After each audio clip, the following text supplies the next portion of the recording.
Nous allons lire un verset du Srimad Bhagavatam. C'est le 35 aujourd'hui, c'est ça?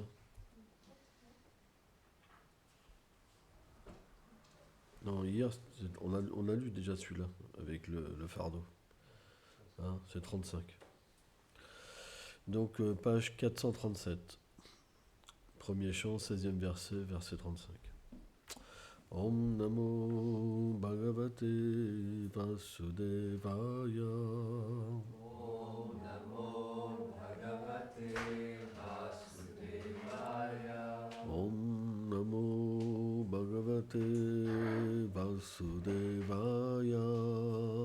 Om Namo Bhagavate Vasudevaya.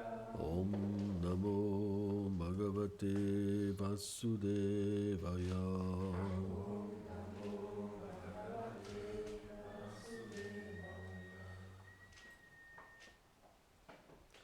Kavam sahetam vilaham purushottamasya.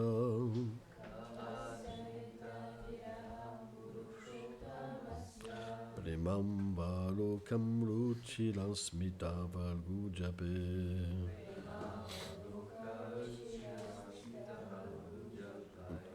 Steriham samanam maharam madhumam ninam.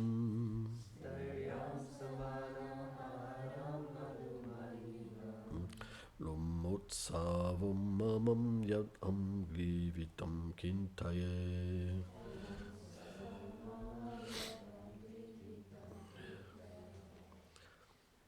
Traduction. Qui peut tolérer la séparation avec le Seigneur suprême, qui par son regard doux, son sourire affectueux et ses paroles délicieuses vainquait la fierté obstinée de ces reines dans leur divertissement amoureux, et dont les empreintes de ses pieds sur mon corps me causaient un festival d'horripilation. Commentaire. Selon Abhay Shalom Bhaktivedanta Swami Maharaj Srila Prabhupada, Shri Krishna parfois laissait ses reines seules au foyer. Dans ces moments, elles se trouvaient séparées de lui, alors que la terre était toujours en contact avec ses pieds pareils au lotus. Il n'y avait donc entre eux aucune séparation. Or, lorsque le Seigneur retourna à sa demeure spirituelle, la terre éprouva des sentiments de séparation plus douloureux que les autres.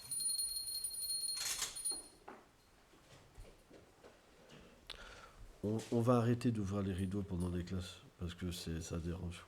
Voilà. Là, aujourd'hui, c'est le dernier jour, d'accord? On ouvrira après la classe. Srila Vishwan Chakravarti Thakur cite la terre. Parmi toutes ces chères femmes, j'étais toujours indépendante et je n'étais jamais séparée de lui. Entre parenthèses, puisque ses pieds me touchaient toujours. Om Gyana Timilandasya, Ganam Jalam Shalakaya, Shakshuru Meditam Jinatasme Shigula Velama. Namahum Vishnu Padaya, Krishna Prestaya Bhutale, Shrimate Bhaktivedanta Swamin iti namine. Namaste Sarasvati Deve, Gauravani Prachaline, Nilve Shesha Sunyavadi Prachatya de Chataline. Donc c'est un verset très élevé, parce qu'il parle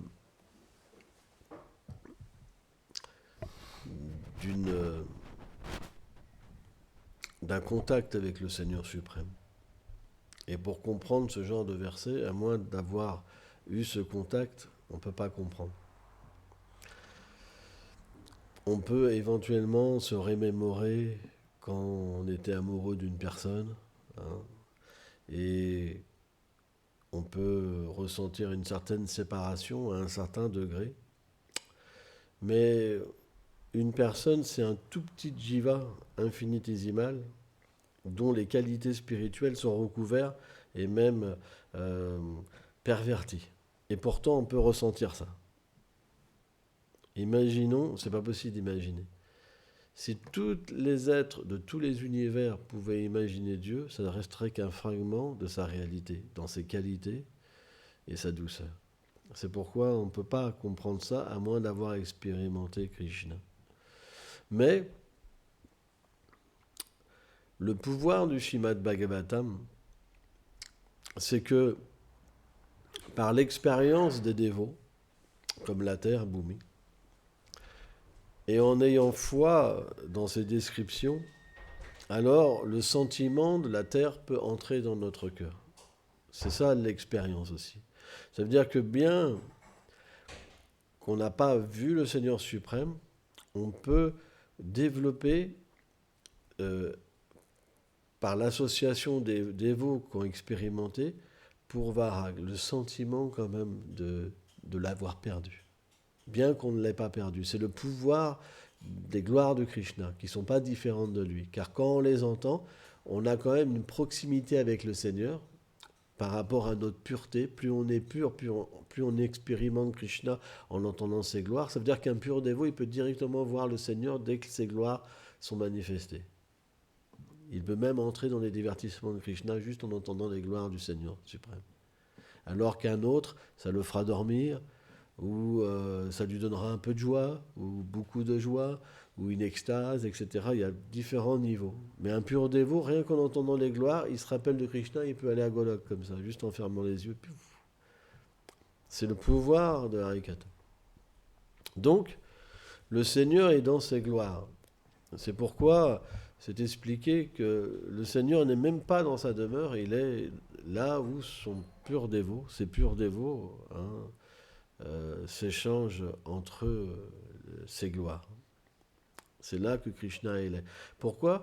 Parce que Krishna, il est attiré par ses propres gloires. On voit par exemple un jour à Dwarka, Krishna, il a vu son propre reflet dans un pilier. Parce que les piliers à Dwarka, ils sont en joyaux. Et le Seigneur pouvait voir son reflet. Et quand il a vu cette personne dans le reflet, il s'est dit, mais qui est cette personne si belle ? Il a eu le désir de se rencontrer lui-même et d'expérimenter sa douceur et sa beauté. Le Seigneur est lui-même fasciné par lui-même. C'est pour ça qu'il vient en tant que Chaitanya Mahaprabhu. Or, il est très difficile en fait de comprendre ce que peut expérimenter un pur dévot quand il rencontre Krishna. Dans ce monde, on peut avoir une certaine satisfaction. Par exemple, si vous avez faim, très faim, ça fait 3 jours que vous n'avez pas mangé, et là on vous propose un gros gâteau à la fraise avec la chantilly, des fraises. Alors bon, c'est pas conseillé si vous n'avez pas mangé depuis 3 jours, mais bon, vous allez craquer. Et là, vous allez avoir une sensation de félicité. Je mange, quitte à peut-être même mourir. Hein.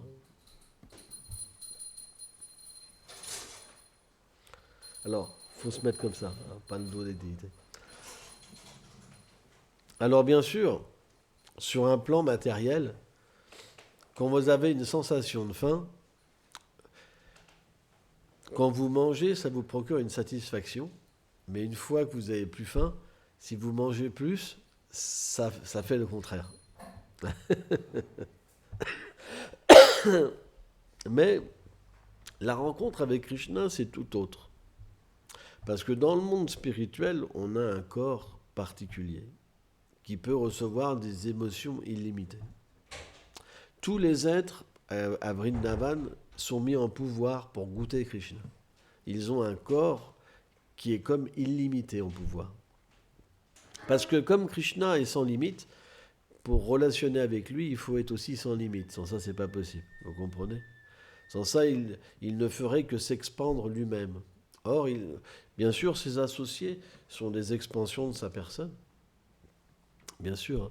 Mais voilà, chacun a un corps particulier qui est mis en pouvoir par le Seigneur pour goûter Krishna. Donc en fait, l'expérience de Krishna, c'est une expérience qui n'a pas de limite. On ne peut pas l'expliquer, il faut la goûter. C'est pourquoi que les acharyas expliquent différentes vérités philosophiques des tattvas, et à un moment, quand c'est l'expérience, il s'arrête. Il dit là, on ne peut plus expliquer avec des mots. Parce que les mots ne peuvent pas traduire l'expérience d'un dévot.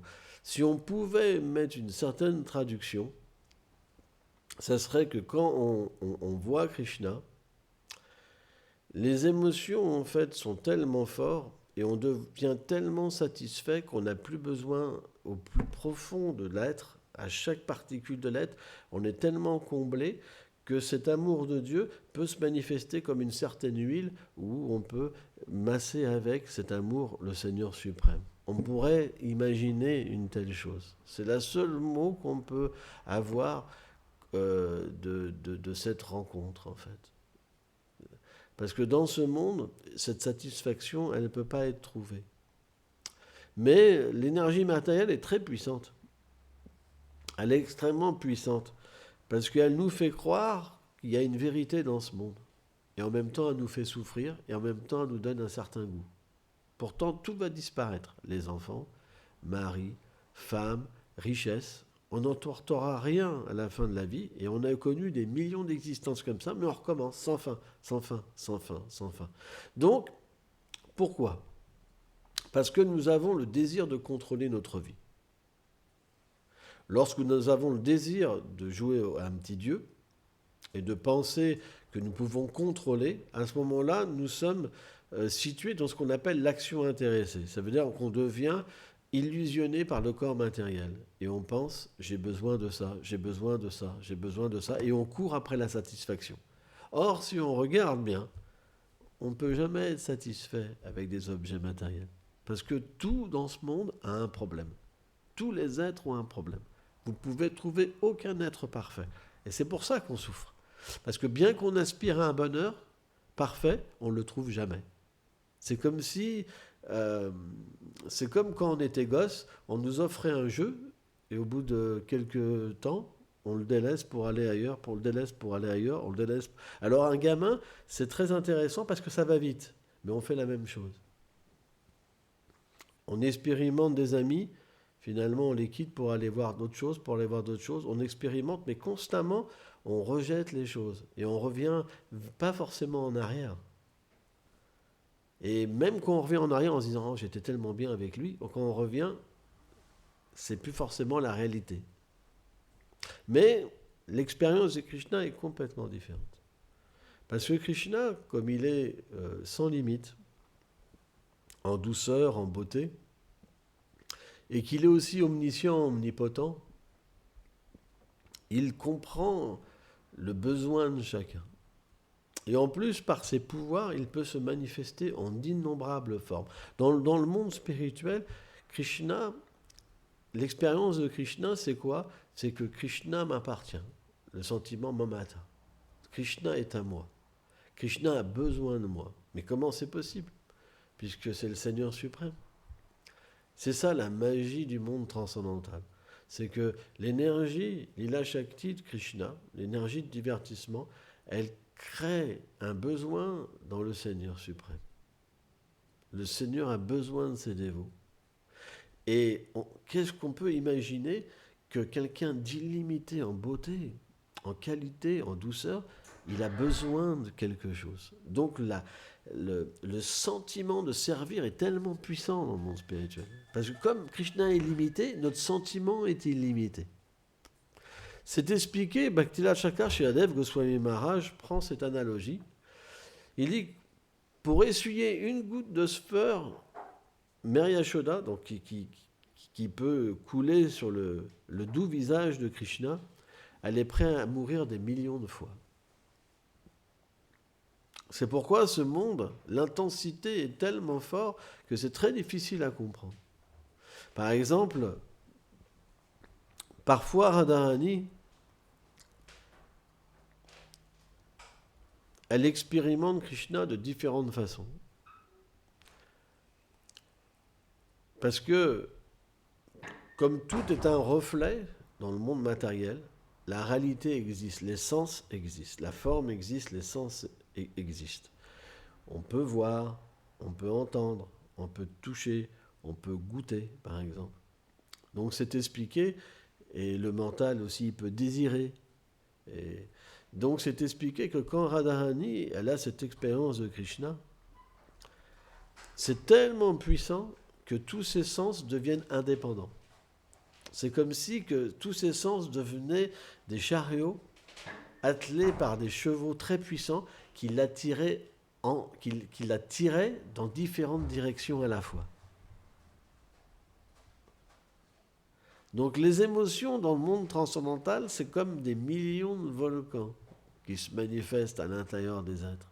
C'est pourquoi, quand Radha et Krishna se rencontrent, la première phase de la rencontre, c'est les danses de leurs émotions. Tout leur corps danse, parce que c'est que des émotions d'amour, en fait. C'est que des signes d'amour.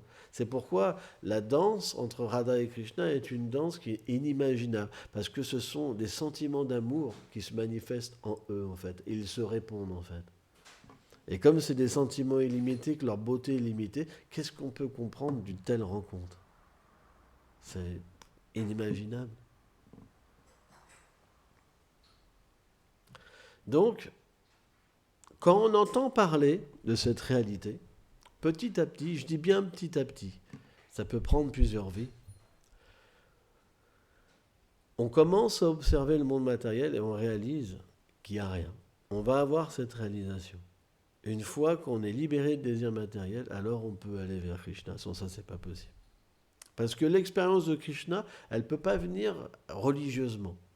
Par exemple, oh Seigneur, j'ai besoin d'une machine à laver, j'ai besoin d'une cafetière, mon enfant travaille mal à l'école. On ne peut pas obtenir Krishna de cette manière-là. Parce que dans le monde de Krishna, ça n'existe pas, cette relation avec lui.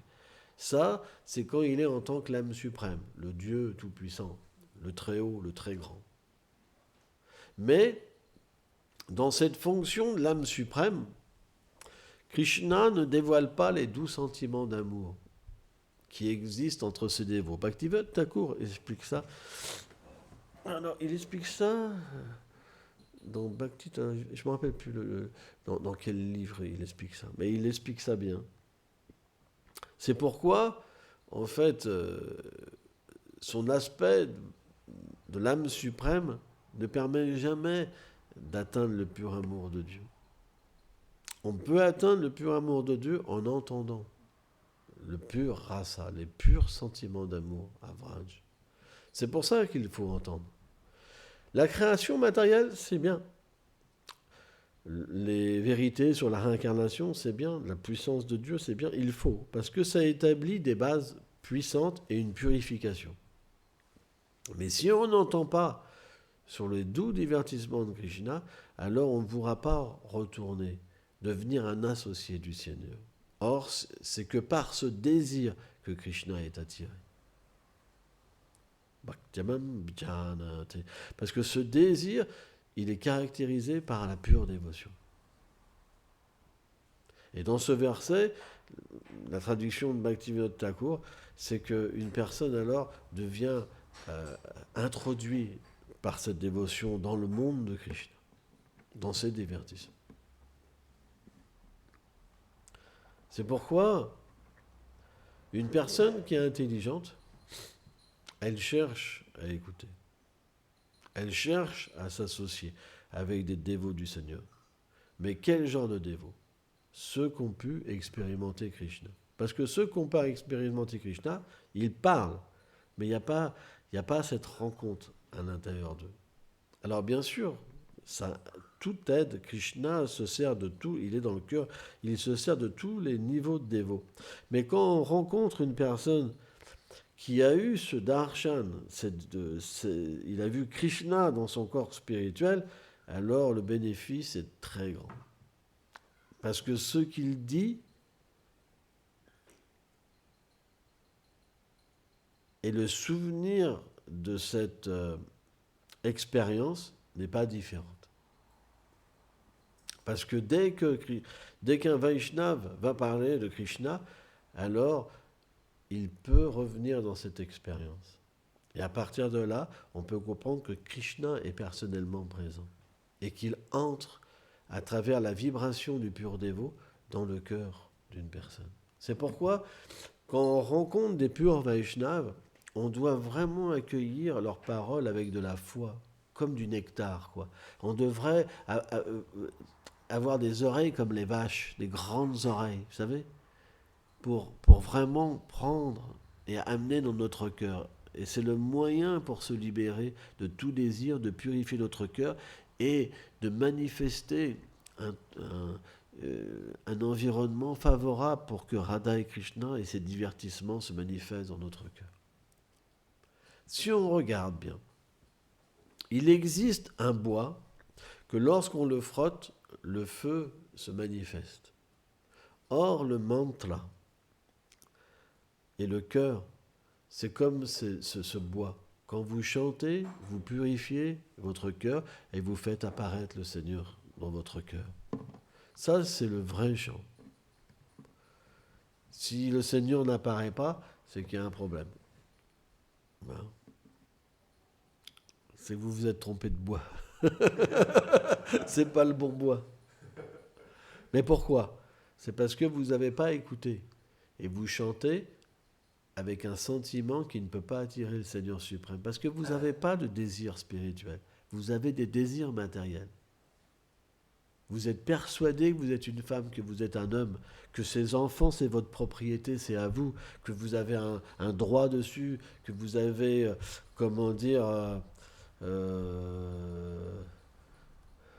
bref. Mais en réalité, tout appartient à Krishna. L'environnement que vous avez, il vous est donné simplement pour le servir et vous libérer, et libérer les êtres qui sont autour de vous. Sans ça, qu'est-ce que vous faites ? Vous êtes simplement un voleur, donc vous êtes dans une prison et vous emprisonnez les autres qui sont autour de vous. Qu'est-ce que ça veut dire l'amour ? Libérer. Mais si vous n'êtes pas un véritable parent, c'est pour ça que Rishabhadev dit que si vous n'êtes pas capable de délivrer, faites pas d'enfants. Un parent, il a de l'amour pour ses enfants. Et qu'est-ce qu'il veut ? Qu'ils périssent, qu'ils s'empêtrent pas dans ce monde matériel. Il veut les libérer. C'est pour ça qu'il fait des enfants, c'est pour les libérer. C'est pas pour qu'ils aient une bonne éducation, qu'ils gagnent de l'argent et qu'ils reviennent vie après vie dans ce monde matériel. On ne devrait jamais oublier que les activités impies, une activité qui n'est pas liée au Seigneur suprême, on doit la payer. C'est pas parce que la société est une société d'ignorance qu'on doit penser que c'est pas mal que nos enfants soient comme ça. Un Vaishnava ne pense pas comme ça. S'il fait des enfants, c'est pour les libérer. Le Seigneur a dit ça. Si un professeur ne peut pas libérer ses élèves, il ne doit pas enseigner. Un chef d'État, il ne doit pas prendre de pouvoir. La seule fonction qu'on devrait, c'est pouvoir libérer les êtres vivants. Et pour ça, il faut pratiquer sérieusement. Si vous pratiquez sérieusement et que vous chantez sans offense, à ce moment-là, la relation que vous aurez avec les êtres, rien que cette relation, ça va les faire progresser et ça va leur permettre de devenir des Vaishnavas. Un Vaishnava, ce n'est pas quelqu'un de fanatique. Ne pensez pas qu'un Vaishnava, ça force les autres à devenir des Vaishnavas. Non. Mais l'amour qu'un Vaishnava a dans son cœur, c'est très puissant. C'est extrêmement puissant et on ne peut pas le trouver nulle part. Donc quand quelqu'un commence à s'associer avec un Vaishnava et qu'il reçoit l'amour d'un Vaishnava, il est obligé de se libérer de ce monde parce qu'il ne trouvera pas ça ailleurs. Quand il va expérimenter ailleurs, il se dira mais c'est différent. Il reviendra. C'est pour ça qu'il est obligé de devenir un Vaishnava. Par contre, si un dévot n'est pas qualifié et fait des enfants et qu'il a un gros fanatique, les enfants ils se sauveront au courant. Ils diront simplement c'est ce qu'il y a de pire. Vous comprenez ? Mais si vous développez votre relation avec Krishna, à chaque parole que vous direz, à chaque moment où vous leur prendrez la main, Krishna viendra dans leur cœur. Et ils seront obligés de devenir des Vaishnavas, même sans les forcer. Même pas parce qu'un Vaishnava, il force jamais. C'est la liberté suprême, un Vaishnava. Le fanatisme, c'est quoi ? C'est juste parce que vous n'avez pas de foi. Vous parlez de quelque chose que vous n'expérimentez pas.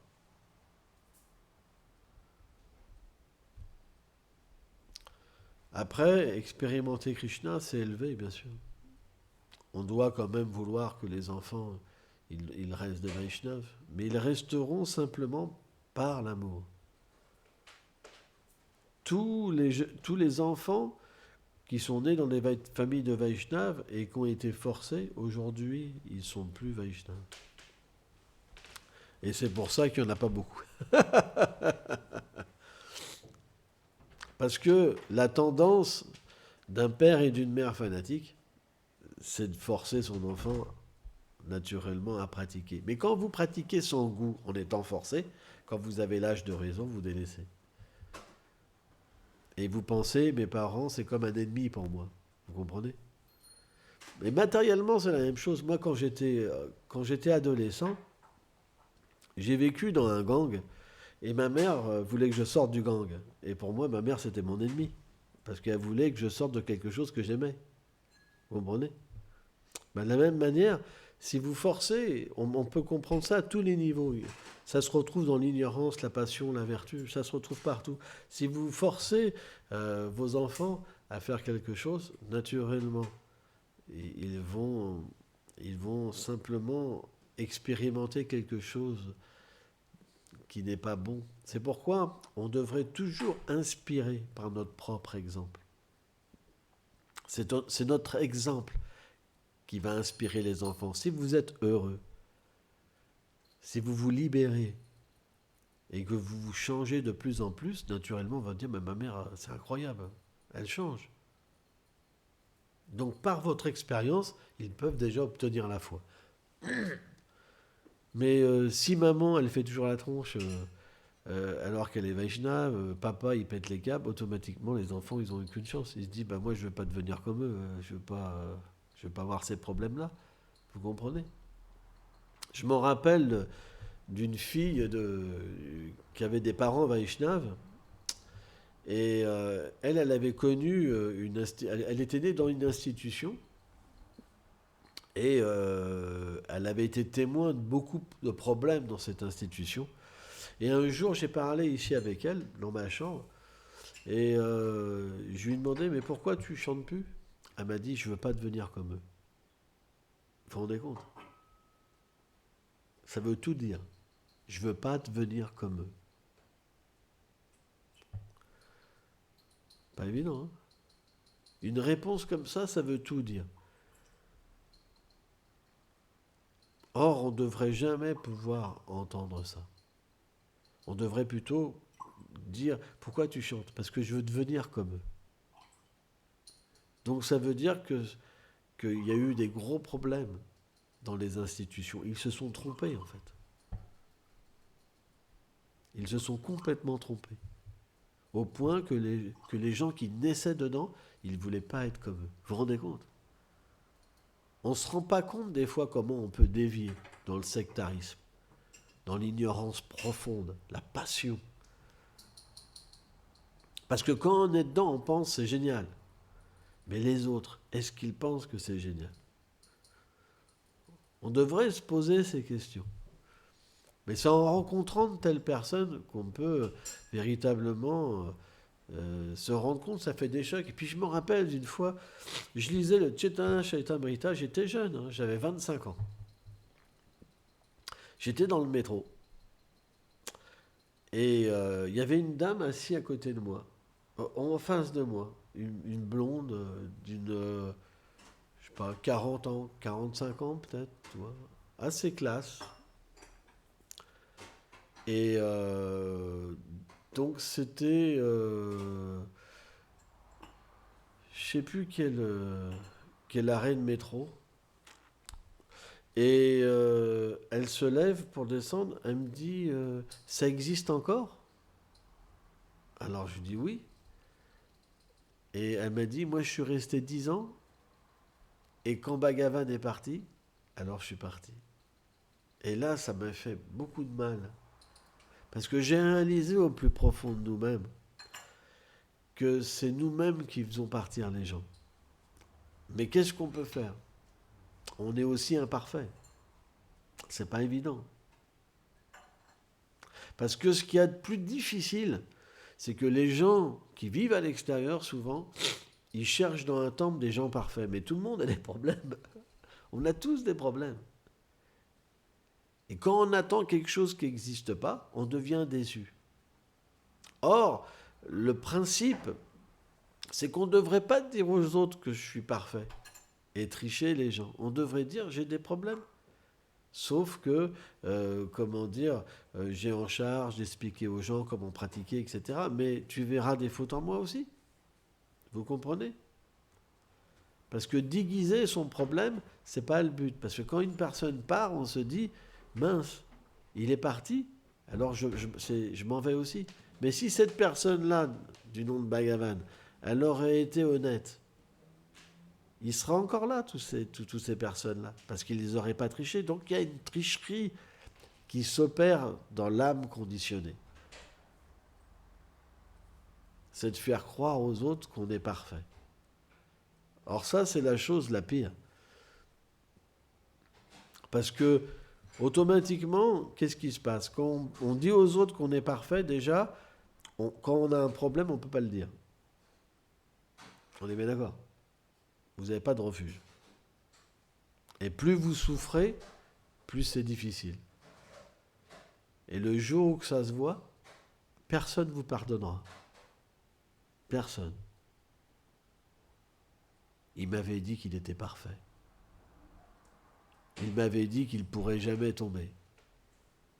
Regarde, je lui ai donné ma vie. Rascal. Après, c'est la haine. C'est la haine. Toute leur vie, ils ont la haine. Ils gardent ça à l'intérieur d'eux-mêmes. Mais ça, c'est une mauvaise compréhension. Parce que c'est pas la personne qu'on adore, c'est Shri Guru. Chez Guru, Krishna, c'est le gourou originel. Quand on fait le Guru Puja, on adore Krishna. Donc quand le maître spirituel s'en va, Shri Guru est toujours là. Il est dans le cœur. Chetaguru est dans le cœur. Il est là pour aider le disciple. Il est là pour lui redonner un refuge. Et ça continue. On ne perd rien. Haridas Thakur explique que tant que le maître spirituel est bien situé, on le suit. Quand il n'est pas situé, c'est pas grave, on prend un autre gourou. Mais pour ça, il faut être honnête. Si vous faites croire à tout le monde que vous avez une cape que vous voulez dans le ciel, et que c'est pas vrai, hein, que c'est un jeu de vidéo, vous savez, c'est comme les films, tu sais, ils ont un fil derrière, ils volent, en fait, c'est de gros trucage. Hein? Si vous faites des trucages comme ça, vous trichez vous-même et vous trichez les autres. Et un tricheur et des trichés, ça donne jamais des choses bonnes. C'est pour ça que l'honnêteté est très importante. Alors c'est très rare. Parce que quand vous vous faites adorer, Shri Guru Charana Palma, vous faites adorer comme un gourou, c'est très difficile. Je suis Acharya. Acharya, c'est pas différent de Krishna. C'est expliqué les. Mais bon, pas si simple que ça. C'est pourquoi l'honnêteté, c'est très très rare dans le monde matériel. Et c'est pourquoi beaucoup de dévots sont déçus. Et après, ils développent de la haine.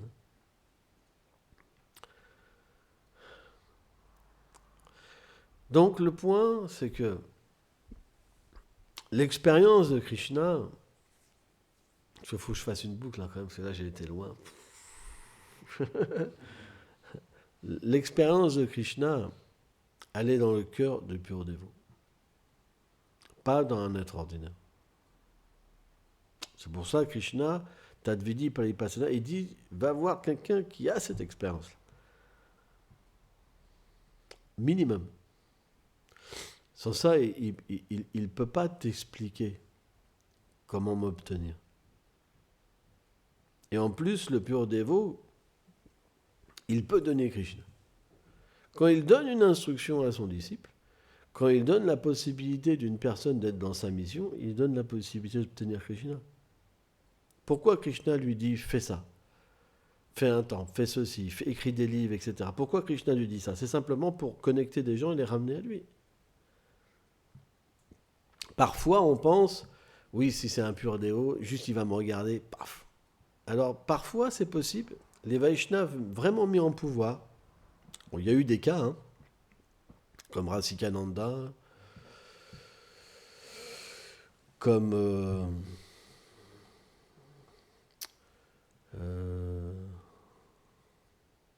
Abhilam Thakur, par exemple. Il y a eu des cas, hein, ils vous regardaient simplement, boum, vous tombiez. vous avez l'amour de Dieu. Mais parce qu'il y a un pouvoir spécial qui est donné. C'est vrai. Quand ils allaient dans les villages comme ça, juste qu'ils regardaient les gens et leur présence, tout le monde se roulait par terre. Tout le monde était libéré comme ça. À Biram Thakur, parce que c'est une manifestation de l'ego de Krishna directement. Donc, c'est comme le Seigneur suprême. D'ailleurs, il disait adorez-moi comme le Seigneur. C'est expliqué dans sa biographie. Il se faisait adorer comme Krishna directement. Alors bien sûr, c'est Shridam dans le monde transcendantal. Et c'est des sakyas. C'est des chers amis de Krishna qui sont dans le sentiment d'être l'égal de Krishna. Donc parfois ça ressort quand ils viennent sur Terre. Mais on ne devrait pas imiter ça. Hein. Mais le point c'est que ce qui est très beau, c'est que Bhumi, elle se sentait plus fortunée encore que les autres planètes, même de Vaikunta. Parce qu'à Vaikunta, Krishna ne laisse pas ses empreintes de pied. C'est le Seigneur Narayan dans son opulence. Elle considérait qu'elle était même plus fortunée que les planètes Vaikunta. Et même plus fortunée que les reines de Dwarka. Parce que parfois, Krishna, il quittait ses reines. Elles étaient dans la séparation, alors que Bhumi la Terre, elle avait toujours les empreintes de pied sur le Seigneur suprême. C'est pourquoi Vishwanath Chakravarti Thakur, il dit que sa souffrance est encore plus grande. Vous vous rendez compte ? Tous les planètes adorent Bhumi. C'est la planète la plus élevée. Parce que c'est sur cette terre que Krishna descend. Merci beaucoup.